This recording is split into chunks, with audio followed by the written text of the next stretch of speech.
Now, for over a century, the American territory of Guam has earned several nicknames. There's the tip of the spear because of its proximity to current and potential hotspots like North Korea and the South China Sea. The place where America's day begins is also the country's unsinkable aircraft carrier, since Guam is home to a huge Air Force base, a strategic air missile defense platform, and most likely the new home for some U.S. Marines as a result of their steady departure from Okinawa. But during this election year, a sizable portion of Guam's population now wants a real say on how they should govern themselves. Our EBC Hawaii correspondent, Charmaine Serrera, has this report. This American territory is not enjoying democracy, where citizens can determine who their leader will be and what laws will be put upon them. It's up to our people to decide which way to go, whether to be fully in union with the United States or to chart a separate course. This was the statement by Guam's Republican governor, Eddie Colville, who has called a vote for November on Guam's political status.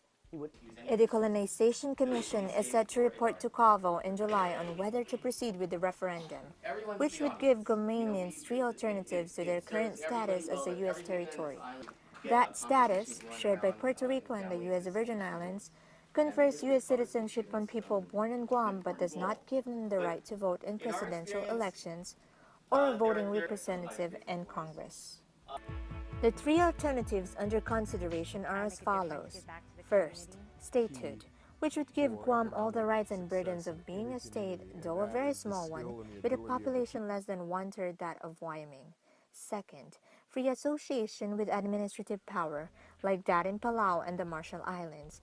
And third, independence, which would make Guam a fully sovereign state. The vote would not be binding, however. Only Congress can change Guam's political status. Still, a credible vote in the general elections would be symbolic of the territory's sentiment. The issue of Guam's political status is at best complicated. Some citizens resent the U.S. military presence but don't want to give up their American passports, while some want greater independence but want their taxes to stay here on islands, as they do now, rather than going to the federal government, and some fear of reduced opportunities if they become independent but can no longer travel freely to the United States. This topic is also controversial. People who have lived here for half a century take issue with the way the vote is being structured, saying it unfairly favors the native Chamorro people. Only people who can trace their roots on the island back to 1950, when the island became an unincorporated territory, will be allowed to vote in November. According to the governor, efforts to populate the voter registry has been slow going because only 10,500 have registered so far. For the vote to go ahead, the decision by the governor, the Decolonization Commission, and the Federal Election Commission must all be unanimous. For the Hawaii News Bureau, this is Charmaine Serrera for Eagle News. I'm Juan with 25.